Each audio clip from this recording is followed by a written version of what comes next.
시청자 여러분 안녕하십니까? 목요일 아침 뉴스투데이 경남 시작합니다. 먼저 오늘의 주요 뉴스입니다. 새엄마가 중학생 의붓 딸을 때려 숨지게 했습니다. 말을 안 듣는다는 게 이유였습니다. 경남 서북부 지역에서 우박으로 과수와 밭작물에 피해가 발생했습니다. 농민들의 시름이 깊습니다. 산사태는 취약 지역 외 다른 곳에서 더 많이 발생하고 있습니다. 땅 밀림 현상이나 인위적인 절개지에 대한 관리가 절실합니다. 민선 7기 3년을 맞아 단체장들의 공약을 점검하는 순서. 오늘은 오태환 의령군수와 함께합니다.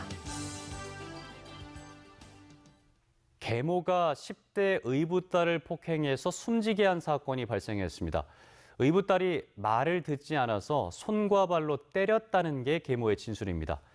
경찰은 새로 만들어진 아동학대 살인죄를 적용할 수 있는지 검토하고 있습니다. 이종승 기자가 취재했습니다.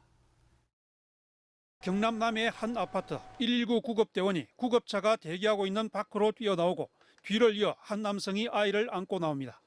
구급대원이 급히 심폐소생술을 실시하고 병원으로 옮겼지만 결국 이 아이는 숨졌습니다. 밤에 조금 시끄러워가지고 잠을 조금 못 잤다고 그 이야기를만 하더라고요. 그래 하고 애가 여기 죽었다고 이야기를 하고 경찰은 숨진 13살 A양과 함께 살고 있는 계모 B씨를 긴급 체포했습니다. A양의 온몸에서 멍자국이 발견됐기 때문입니다. 경찰 조사에서 B씨는 의붓 딸인 A양이 말을 듣지 않아서 손과 발로 때리고 밟는 등 폭행했다고 진술했습니다. 그런데 A양이 이상 증세를 보이자 별거 중인 남편에게 연락을 했고 집으로 온 남편이 119에 신고했다는 것입니다. B씨는 남편과 수개월 전 별거했고 남편이 전처와 낳은 A양 등 세 자녀를 양육해온 것으로 전해졌습니다. 부부간의 별거 중으로 인해서 가정 문제가 있었고 아이들 양육 문제라든지 그리고 평소에 말을 잘 듣지 않는다는 이유로 화가 나서 때렸다고 진술하고 있습니다. 또래 학생들보다 왜소했던 A양은 석 달 동안 8일이나 학교에 가지 않았지만 아동학대 징후는 보이지는 않았다는 것이 학교 관계자들의 설명입니다. 담임 교사도 학대 정황이 따로 없었다라고 하고 담임도 학대 정황이 없었다라고 하니 경찰은 계모 B씨가 상습적으로 학대를 했는지 조사하는 한편 아동학대 살인죄를 적용할지 검토하고 있습니다. 또 나머지 자녀 2명에 대해 분리 조치를 내리고 이들에게도 학대가 있었는지 살피고 있습니다. MBC 뉴스 이종세입니다. 며칠째 계속되는 대기 불안정으로 경남 서북부 지역에 우박이 쏟아졌습니다. 한창 자라고 있는 과수와 밭작물이 못 쓸 정도로 상했는데요. 농민들은 한 해 농사를 망쳤다면서 시름에 잠겼습니다. 정성호 기자입니다. 한창 열매가 맺혀 자라고 있는 과수원. 가까이 들여다보니 가지에 달린 과일은 여기저기 멍이 들었고 잎사귀는 구멍이 뚫리고 찢어졌습니다. 과수원 바닥에는 봉지를 씌운 배들이 수북히 떨어져 있습니다. 일주일이면 딸 수 있는 복숭아도 우박에 맞아 움푹 패이고 금이 갔습니다. 줄기가 약한 밭작물은 피해가 더 심각합니다. 고추대는 형체를 알아보기 힘들 정도고 대파는 허리가 부러져 못 쓰게 됐습니다. 이것뿐 아니고 참깨, 또 콩, 고구마, 잎이 넓은 거는 지금 다 망해버렸어요. 밭농사가. 밤사이 거창과 함양, 합천 등 경남 서북부 지역에 지름 1cm 내외의 우박이 20여 분 가까이 쏟아졌습니다. 알이 큰 거는 이만큼 했고 또 작은 거는 요만하고 바람이 불면에 그 얼음이 한쪽 기티로 몰려가지고 막 이 정도로 쌓였어요. 합천군은 5개 읍면 30헥타 면적에 우박 피해가 발생한 것으로 파악되고 있습니다. 거창군은 신원면 13개 마을에서 밭작물 피해가 접수됐고 함양군도 지곡면 등 4개면 8개 농가가 피해를 신고했습니다. 앞으로 조사가 진행되면 피해 규모는 더 커질 것으로 보입니다. 기상청은 오는 25일까지 대기 불안정으로 소나기가 내리고 돌풍과 함께 우박이 떨어질 가능성이 있다고 예보했습니다. 우박은 예측이 어렵고 뾰족한 대비책도 없다 보니 농민들은 더 이상의 기상이변이 없기만을 바랄 뿐입니다. MBC 뉴스 정성호입니다.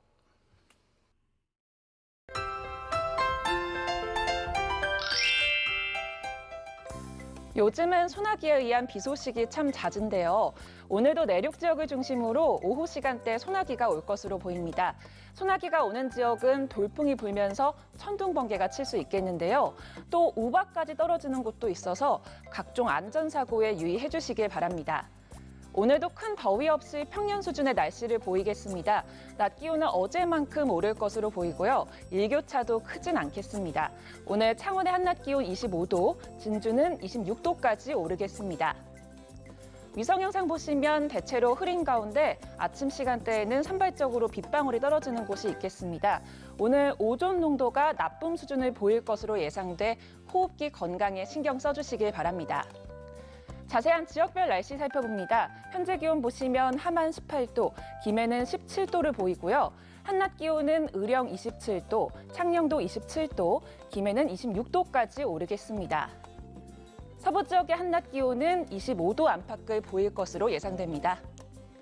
바다의 물결은 최고 1.5m로 비교적 잔잔하게 일겠습니다. 당분간 대체로 흐린 가운데 간간히 소나기 소식이 있고요. 기온은 점차 올라갈 것으로 예상됩니다. 날씨 정보였습니다.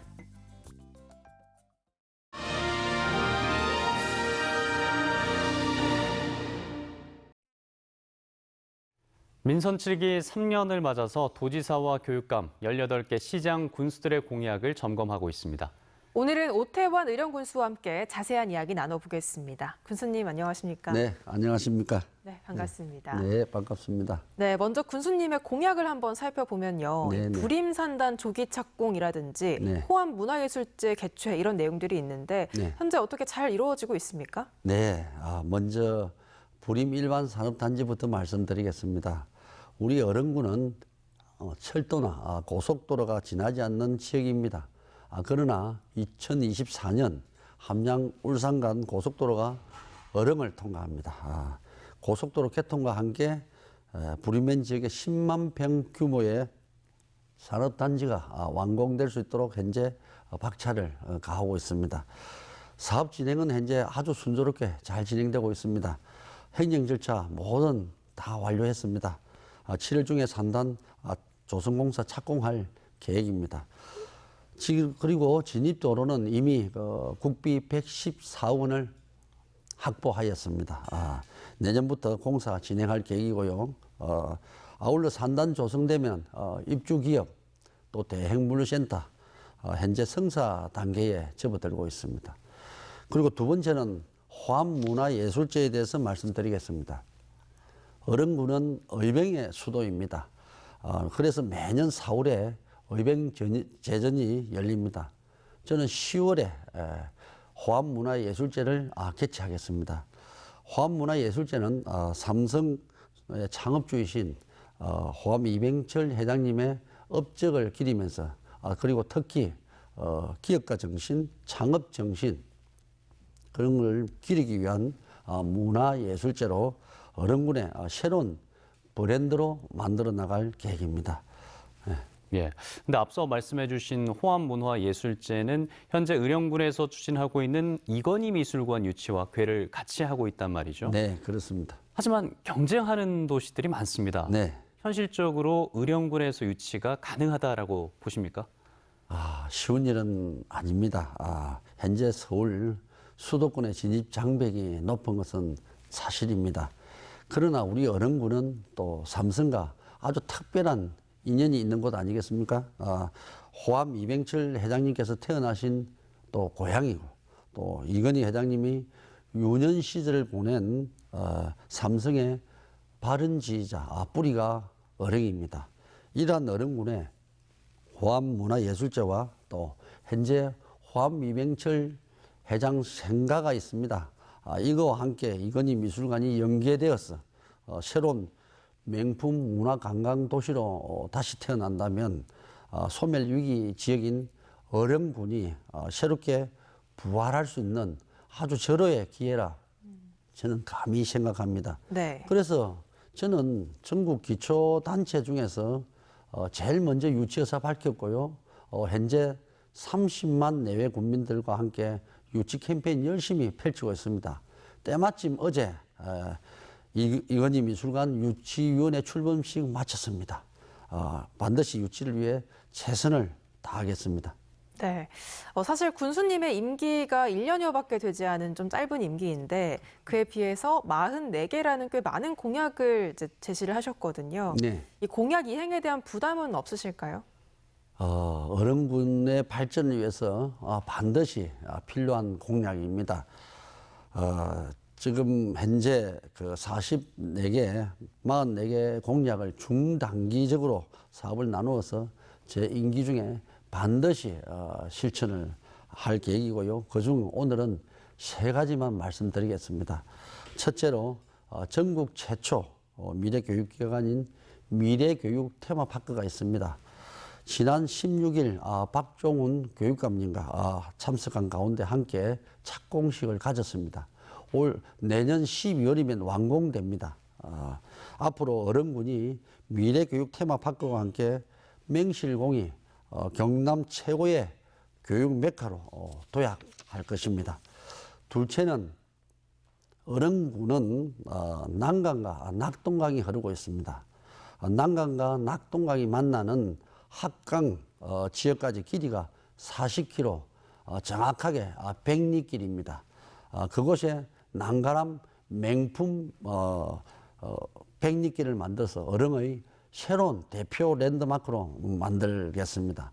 그리고 셋째는 한나라의 근간이 되는 것은 언어입니다. 일제강점기 시절 우리말을 지킨 조선의학회 33분 중에 3분이 어령 출신입니다. 이분들의 업적을 재조명하는 국립국어사전박물관을 반드시 유치하겠습니다. 예. 마지막 질문 하나 드리겠습니다. 그동안 의령군은 전임 군수들의 이제 불미스러운 일들이 있었습니다. 그렇기 때문에 군수님께서는 더욱더 막중한 책임감과 또 부담감도 느끼실 것 같은데 앞으로 남은 임기 1년 동안 군정을 좀 어떻게 펼쳐나가시겠습니까? 예, 그래서 저는 더욱더 열심히 일하고 있습니다. 그동안 어령군이 1년 넘게 군수 공백 상태로 어려운 시기를 보냈습니다. 저는 오로지 군민만 생각하고 군민의 행복을 위하는 일꾼이 되겠다는 각오를 다지고 있습니다. 지금 어령군은 해야 할 일이 참 많습니다. 현장에 답이 있다는 평소 제 소신으로 군민들과 소통하면서 군민의 행복한 가슴 따뜻한 군수가 되겠습니다. 감사합니다. 네, 알겠습니다. 오늘 말씀은 여기까지 듣겠습니다. 네. 군수님 고맙습니다. 감사합니다.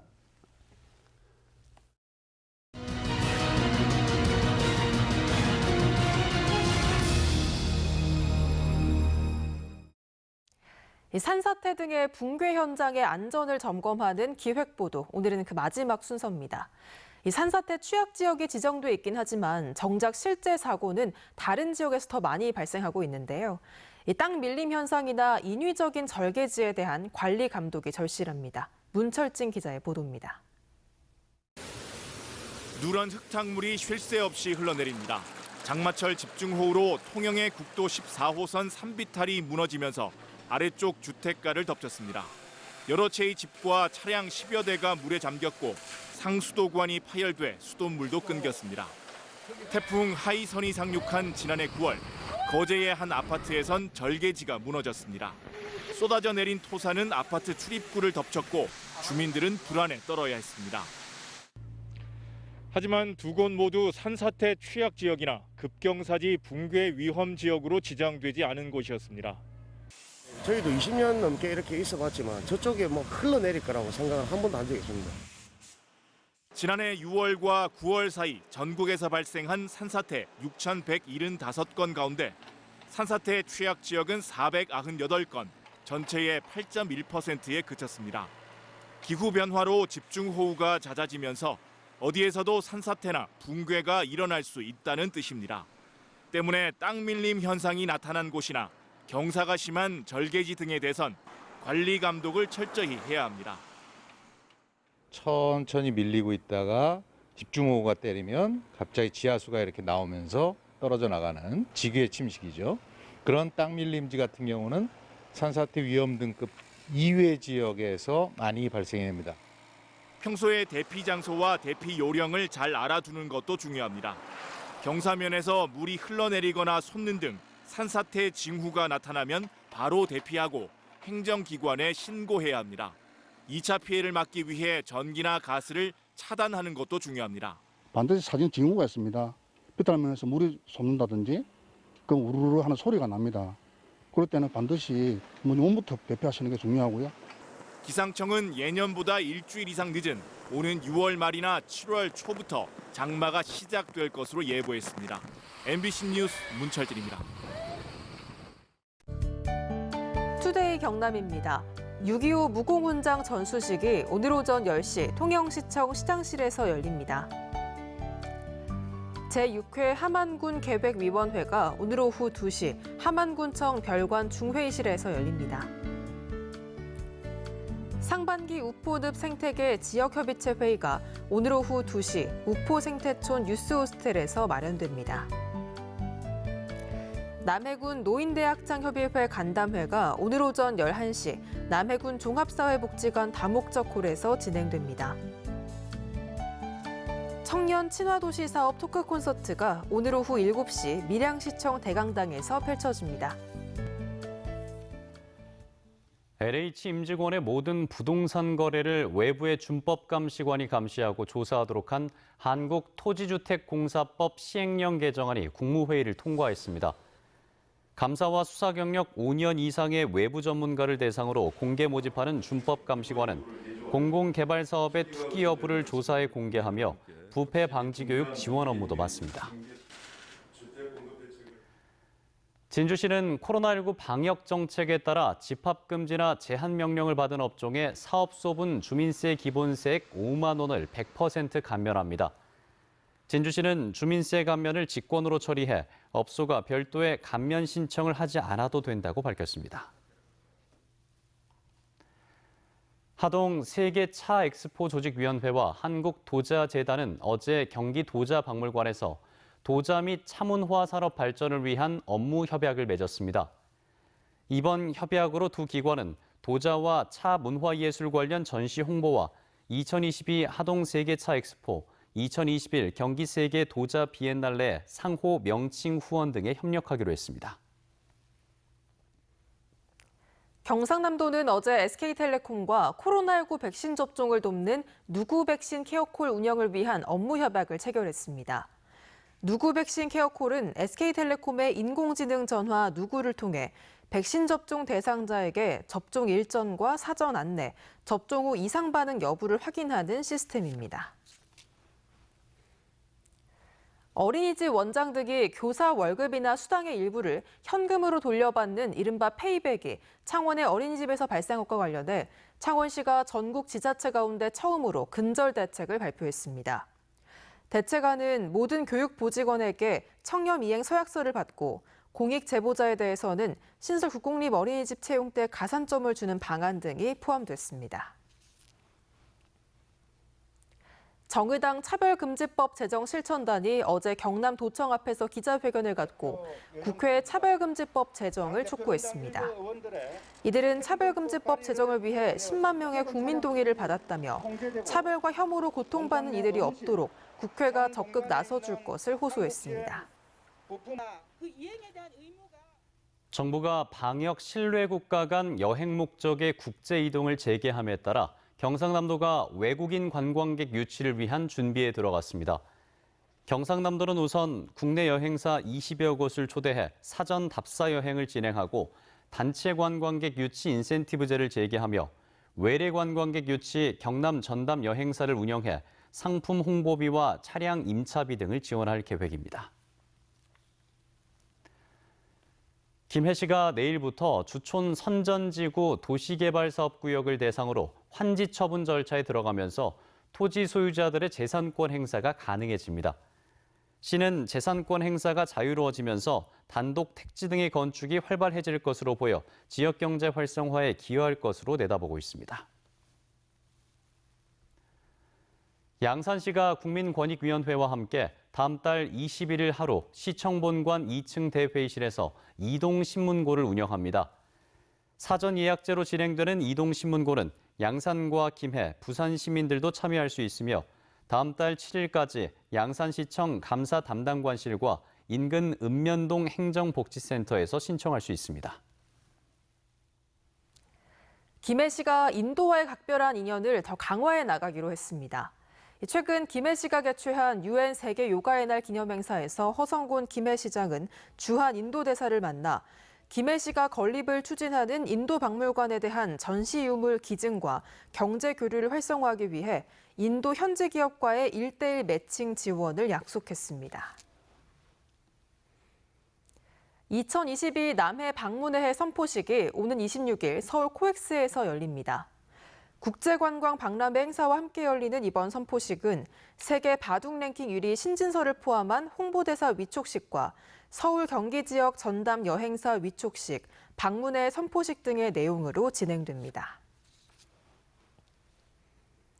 창원시가 지역 내 건축물에 설치된 미술 작품의 유지와 관리 실태 점검에 나섭니다. 조사 대상은 1995년 이후부터 현재까지 설치 완료된 회화와 조각, 공예 등 모두 407개 작품이며 작품의 훼손으로 보행자의 보행에 지장을 주거나 안전사고 우려 사항이 있는지를 중점 점검합니다. 창원지방법원 제7형사단독 김초하 판사는 자신의 친구와 교제한다는 이유로 전 여자친구를 협박하고 폭행한 혐의로 재판에 넘겨진 40살 A씨에게 징역 8월을 선고했습니다. 재판부는 피고인이 이 사건 이전에 이미 수차례 피해자에 대한 폭행 등으로 112에 신고된 바가 있고 출동한 경찰관으로부터 피해자에게 연락하거나 접근하지 않을 것 등을 경고받았음에도 범행을 저질렀다면서 이같이 판시했습니다. 창녕경찰서는 편의점 종업원을 흉기로 위협해 돈을 빼앗은 혐의로 50대 A씨를 붙잡아 조사하고 있습니다. 경찰에 따르면 A씨는 지난 22일 오전 10시 44분쯤 창녕군 부곡면의 한 편의점에 들어가 미리 준비한 흉기로 종업원을 위협해 현금 13만 원을 빼앗아 달아나다가 창원의 한 도로에서 사건 발생 50여 분 만에 경찰에 붙잡혔습니다. 뉴스투데이 경남 여기서 마치겠습니다. 함께해 주신 여러분 고맙습니다.